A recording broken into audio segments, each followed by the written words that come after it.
আসসালামু আলাইকুম। কেমন আছেন সবাই? সবাইকে ঈদ মুবারক, ঈদের শুভেচ্ছা। তো আমি ভালো আছি আলহামদুলিল্লাহ। আশা করি যে আপনারাও সবাই ভালো আছেন।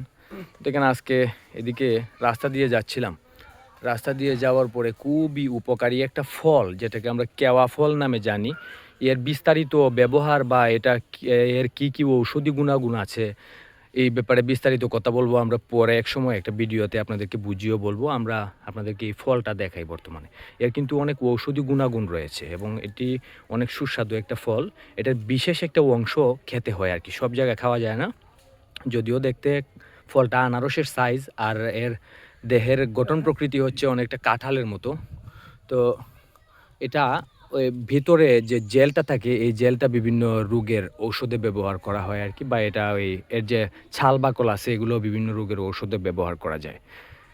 তো এই ব্যাপারে আমরা আশা করি যে বিস্তারিত পরবর্তীতে একটা ভিডিওতে আপনাদের সামনে কথা বলব। তো ধন্যবাদ সবাইকে। ভালো থাকবেন। আসসালামু আলাইকুম।